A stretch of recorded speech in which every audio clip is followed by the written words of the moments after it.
Let's argue. I know y'all like to argue, okay?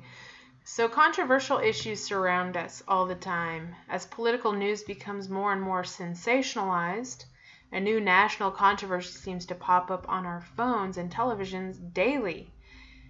And what do the pundits do on TV regarding these issues? And what do we all do with each other in person and on social media? We all argue, and they all argue. So, we're going to begin preparing for your junior project research essay, which is an argument, okay?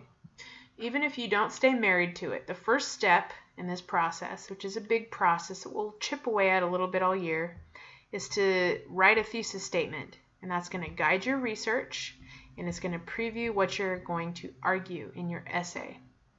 We're going to write a specific type of thesis statement, one that lends an ear to the opposing side.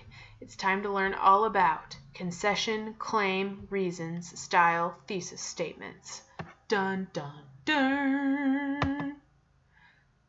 Okay, as always, we got to start by talking about what the target is. The learning target is called W Thesis. W stands for writing. So SL, remember, speaking, listening. R is reading. W is for writing. Okay. By the end of this playlist, your goal is to be able to say, I can develop an argumentative thesis statement. Okay? As always, remember to use and reuse all of the resources in this playlist to help you master this target. You might have to watch videos more than once. You might have to flip through slideshows or my examples more than once. No problem with that whatsoever. Take your time. Get it right. Let's talk about what it means to get it right. Starting at the bottom. On the proficiency scale, if you would only get a 1, which correlates to roughly a 20%, if you cannot develop any part of the argumentative concession, claim, reason, style, thesis statement, even with my assistance, just can't do it. That's not going to be any of you, right? Number 2 proficiency level is roughly a 40%. This means you cannot develop an argumentative claim, reason, style, thesis statement that directly relates in a clear way to your academy. You can do it, it should say. I have this backed up. You can do it, but you can't do it without my assistance, is what it means to say. Mistakes happen. Number 3, to get a 3, which is a passing grade, that means you can develop an argumentative concession, claim, reasons, style, thesis that directly relates to your specific academy. It should say without teacher assistance. You're flying on your own. All right, now to get a 4, which relates to an 80%, this is going above and beyond a little bit. You can do all of this here, write this thesis without my help, but you can also explain in detail what the function of this style of thesis is and how the different parts of your thesis will relate to your junior project essay. Okay, and that will all be explained in the playlist. All right, to get a 5, you need to be able to do everything for a 3, everything for a 4, and also you will write a researched thesis statement from the opposite point of view of your thesis statement, including what the opposing side would genuinely list as reasons for their stance. So this is looking at it from the other feller's perspective.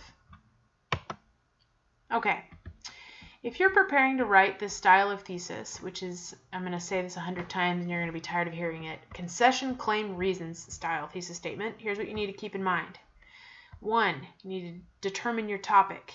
Okay. 2, you need to discover controversial issues that relate to that topic.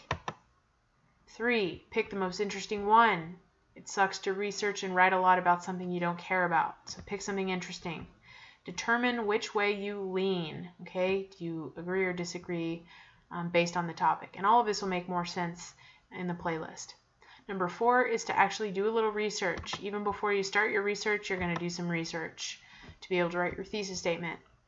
You need to research what reasons support your stance and what valid concerns might the opponent have. And then 5, change things as needed. I put this in all caps because it is important.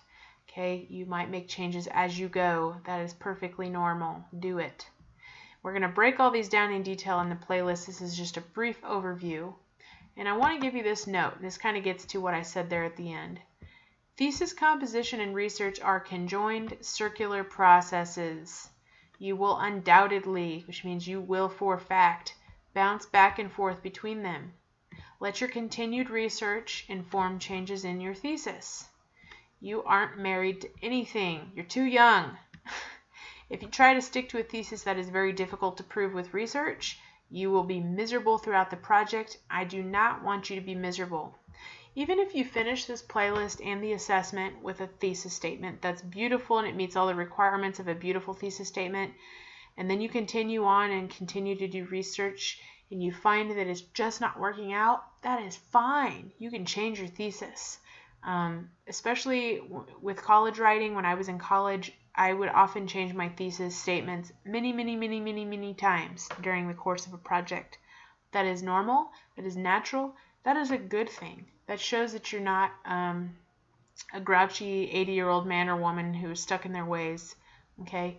You want to be malleable, you want to be adaptable, you want to change as you learn more, and I will preach on that a little bit more in the playlist. But just don't think that you have to stick to your thesis statement once it's written. It is the first step, but it's a step that you might return to and change many times.